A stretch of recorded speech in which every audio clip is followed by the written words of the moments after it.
September 1952. Lido Beach, Long Island. FBI agents had been searching for Tommy Lucchese for 10 days. They needed him to testify before the New York State Crime Commission. But Lucchese had disappeared. Finally, through his attorney acting as intermediary, Lucchese agreed to appear. When he walked into the hearing room, he looked nothing like a gangster. 5 feet 4 inches tall, slight build, well-tailored suit, soft-spoken, polite. He told the commissioners he was a legitimate businessman. "I make $100,000 a year with my dress factories. I got 1,500 people working for me. I give them all the fringe benefits, plus turkeys twice a year. If a girl has a baby, I give her a carriage of $50. If it's twins, the parents get a car. Triplets, I build them a house." It sounded generous, charitable, the work of an upstanding entrepreneur. The FBI knew better, because Tommy Lucchese didn't just run dress companies. He controlled Manhattan's entire garment district, not through legitimate competition, but through murder, extortion, and union corruption. This is the story of Tommy Three-Finger Brown Lucchese, how he built the criminal empire behind legitimate businesses, how he became one of the 5 most powerful mob bosses in New York while convincing politicians, judges, and businessmen he was just a dress manufacturer, and how the FBI spent decades trying to prove what everyone suspected but nobody could document, until his own words and connections exposed the truth. The kid who lost 2 fingers. December 1st, 1999, Palermo, Sicily. Gaetano Lucchese was born to Baldassare and Francesca Lucchese, working-class immigrants who dreamed of better opportunities in America. In early 1911, when Gaetano was 11 years old, the family emigrated to the United States. They settled in East Harlem, Manhattan's Italian neighborhood. First, at 213 East 106th Street, then 316 East 118th Street. His father worked hauling cement, hard physical labor, low pay. Young Gaetano, who would later Americanize his name to Thomas, wanted something different. As a teenager, he got a job in a machine shop. 1915. He was 15 years old when an industrial accident changed his life. The machine severed his right thumb and index finger. The injury ended his factory work, but it gave him something else, a nickname that would follow him forever. Years later, when police arrested him for the first time, a booking officer noticed his deformed hand. The officer compared it to Mordecai Three-Finger Brown, a famous Major League Baseball pitcher who also had a deformed hand. "Three-Finger Brown," the cop said. "That's what we'll call you." Lucchese hated the nickname. Years later, testifying before the Crime Commission, he said, "I'd spit in the face of any man who called me that to my face." But the press loved it, and Three-Finger Brown stuck. After losing his fingers, Lucchese spent more time on the streets. He joined the 107th Street Gang, a crew of young Italian immigrants who stole wallets, burglarized stores, and ran protection rackets. The gang operated under the protection of Tom Rayner, a Bronx-based Mafia boss. Lucchese learned the business, how rackets worked, how to collect money, how violence kept people in line. By age 18, Lucchese started his first legitimate business, a window washing company in East Harlem. The business model was simple. Anyone who refused to use Lucchese's window washing services would have their windows broken. This was Lucchese's introduction to what would become his specialty, using legitimate businesses as fronts for extortion and racketeering.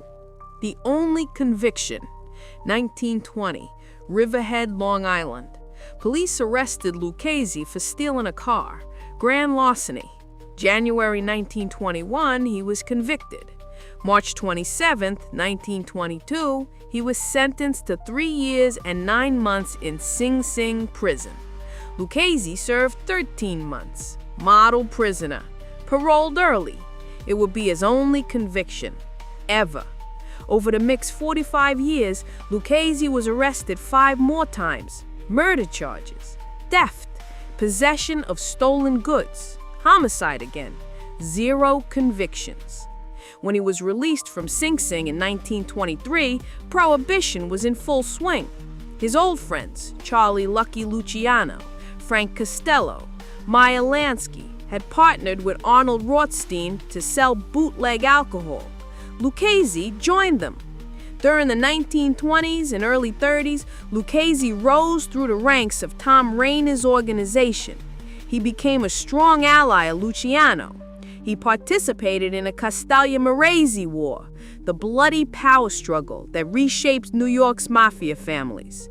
When the war ended in 1931, Luciano organized the 5-family system. Tom Gagliano, who'd taken over after Rainer's murder, became boss of 1 family. Lucchese became his underboss.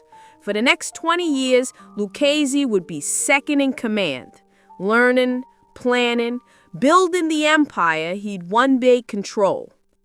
The Garment District Racket. 1933. Prohibition ended. The mob needed new revenue. Lucchese founded in Manhattan's Garment District, the blocks around 7th Avenue and West 37th Street, where hundreds of clothing manufacturers operated. Lucchese formed an alliance with Louis Lepke Buchhalter, the mob boss who controlled Murder Inc., the enforcement arm that carried out contract killings for organized crime. Together, they took over the garment industry. Here's how it worked. First, they infiltrated the unions, the International Ladies Garment Workers Union, the Teamsters locals that controlled trucking, the cement and concrete workers who handled deliveries.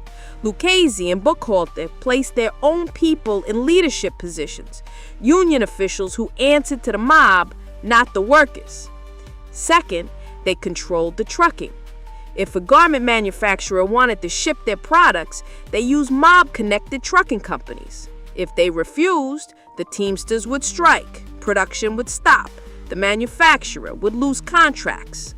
Third, they offered knockdown loans, high-interest loans to cash-strapped manufacturers who couldn't get legitimate bank financing. The interest rates were usurious. If the manufacturer couldn't pay, the mob took over the business. Fourth, they provided protection. Pay a percentage of your profits, and the mob ensures your workers don't strike, your shipments arrive on time, and your competitors don't undercut you. The Garment District generated tens of millions in annual revenue, and Lucchese controlled a huge piece of it. Between the 1930s and the 1960s, Lucchese had ownership interests in more than a dozen garment shops across New York and Pennsylvania. These weren't fronts. They were actual operating businesses, but they also served as legitimate cover for income tax purposes. Lucchese could show the IRS his dress company profits and claim that's where his wealth came from. The FBI knew he was running rackets, but proving it was difficult when he owned real businesses making real money. The legitimate facade. By the 1940s, Tommy Lucchese looked like a success story.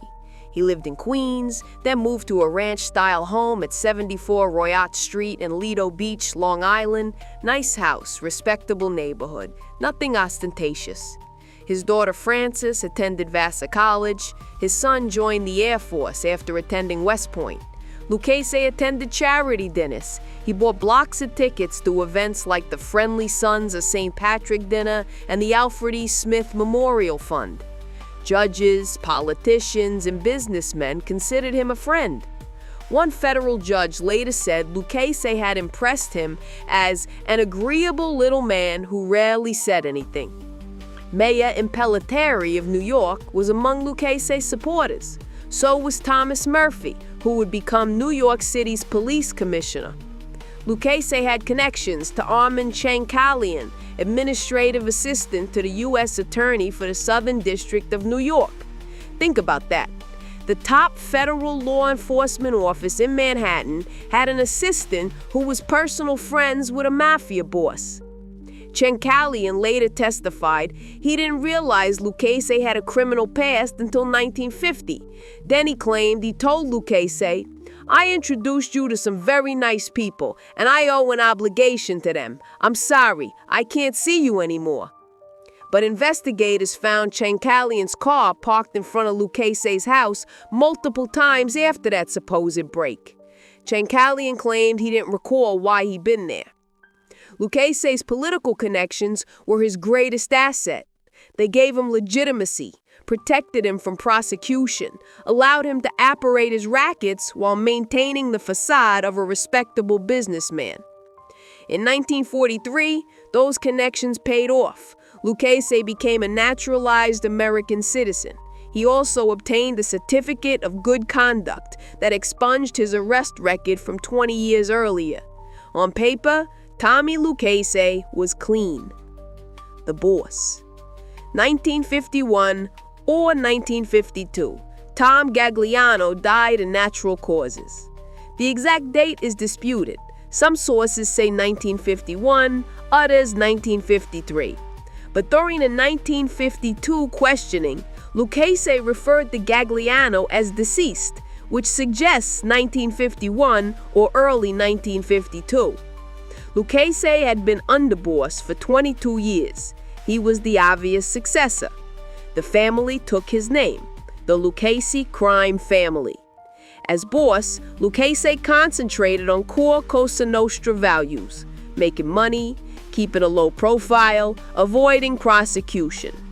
He expanded operations beyond the garment district. He controlled rackets at Idlewild Airport, later renamed Kennedy Airport, trucking monopolies, warehouse theft, hijacking, drug trafficking networks with Sanpa Trafficante Jr. in Tampa.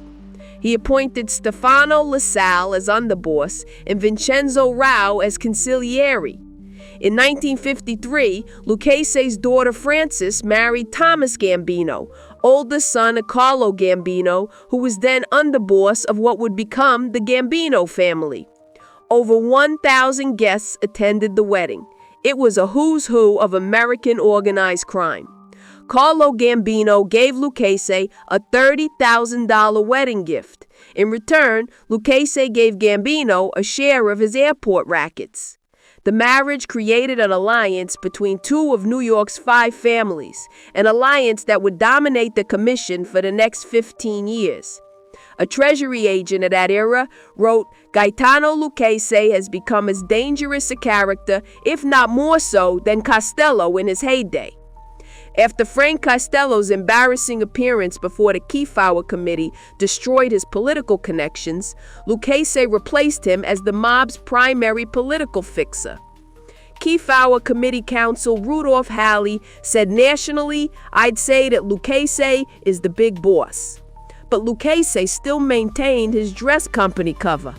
The Crime Commission, September 1952. The New York State Crime Commission began hearings on organized crime. They wanted Tommy Lucchese to testify. For 10 days, Lucchese avoided them. He knew testifying would expose his connections, force him to take the Fifth Amendment, put his legitimate facade at risk. But eventually, through his attorney, he agreed to appear. When questioned, Lucchese stuck to his story. He was a dress manufacturer, nothing more. "I make $100,000 a year with my dress factories," he told the commissioners. "I got 1,500 people working for me. I give them all the fringe benefits, plus turkeys twice a year." He described his generous employee benefits: baby carriages for new mothers, cars for parents of twins, houses for parents of triplets. It sounded absurd, over the top. Nobody believed it. But that was the point. Lucchese was daring them to prove otherwise. The hearings unearthed his connections to sitting politicians, to the U.S. Attorney's Office, to a future police commissioner. Time magazine ran an article titled "The Rise of Three Finger Brown." The article noted that, until last week, many New Yorkers had never heard of Tommy Lucchese, describing him as someone who appeared to be merely a prosperous, well-tailored manufacturer of ladies' coats and dresses. The magazine detailed his criminal associations: Frank Costello, Lucky Luciano, Trigger Mike Coppola. The article exposed what investigators had known for years. The dress manufacturer was actually a mafia boss. The publicity destroyed his carefully constructed facade. The denaturalization attempt. November 17, 1952, days after the Crime Commission hearings ended. U.S. Attorney General James McGranery filed a complaint to denaturalize Lucchese, strip him of his American citizenship. The government's claim? Lucchese lied on his naturalization application. He didn't reveal his entire arrest record.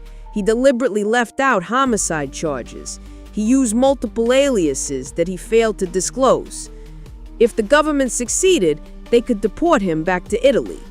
The case dragged on for years. Lucchese's lawyers filed motion after motion, challenging the government's procedures. April 8, 1958, the U.S. Supreme Court overturned the denaturalization order on a technicality. The government had failed to properly file required affidavits when initiating the case. Lucchese won, but the government wasn't finished. The next day, April 9, 1958, U.S. Attorney General William Rogers filed a new denaturalization case against Lucchese. This time, the government got the paperwork right. The case proceeded, but Lucchese's lawyers continued fighting. Appeals, delays, legal maneuvering. The government never succeeded.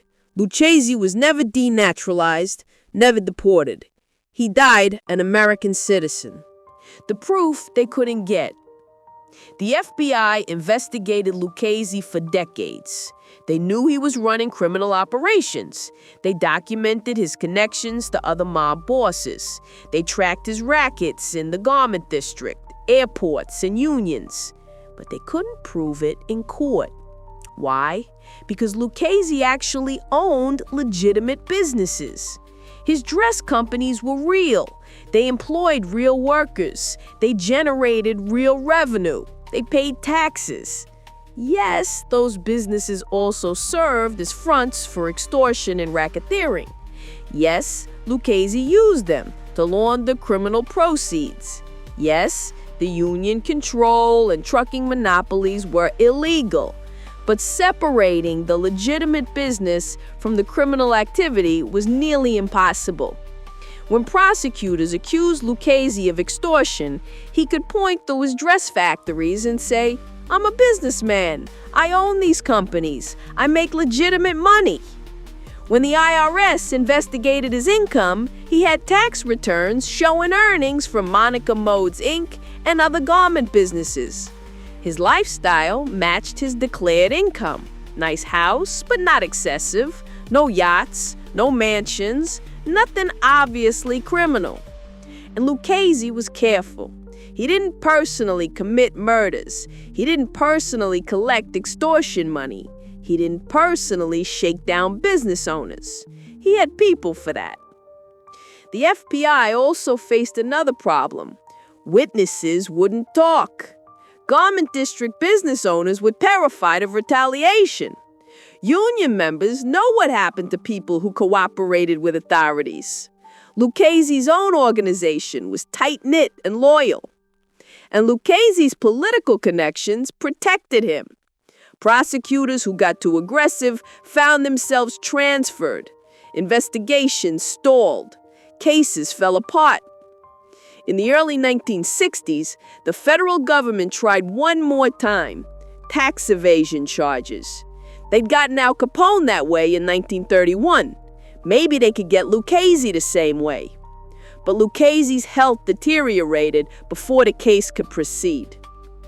The end. 1967. Tommy Lucchese was 67 years old.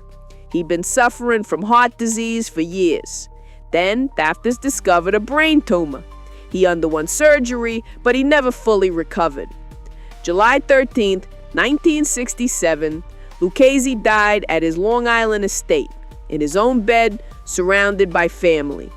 His funeral at Calvary Cemetery in Queens drew over 1,000 mourners. judges, politicians, businessmen, and hundreds of mobsters from across the country. The FBI photographed everyone who attended. They knew the funeral would be a reunion of organized crime leadership. They documented every face, hoping to build future cases. But for Tommy Lucchese, it was over.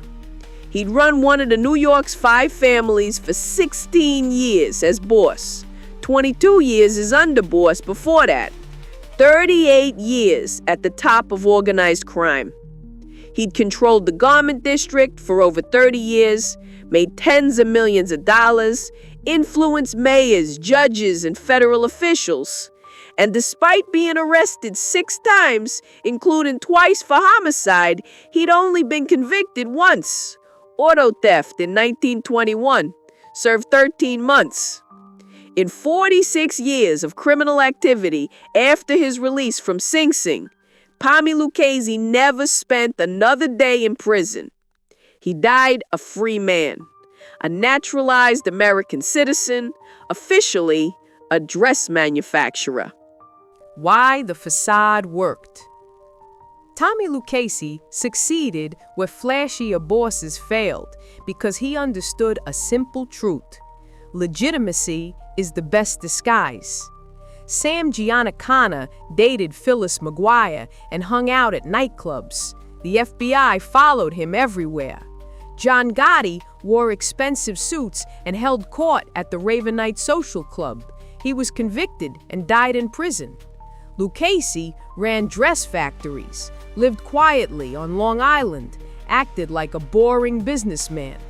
Nobody wants to believe a 5'4" dress manufacturer is a dangerous mafia boss. It doesn't fit the image, and that's exactly why it worked. Lucchese's legitimate businesses weren't just fronts, they were functional enterprises that generated real income. That made them perfect cover. The IRS couldn't prove his wealth was criminal when he had tax returns showing business profits. His political connections provided protection. When prosecutors got too aggressive, Lucchese's friends in government applied pressure.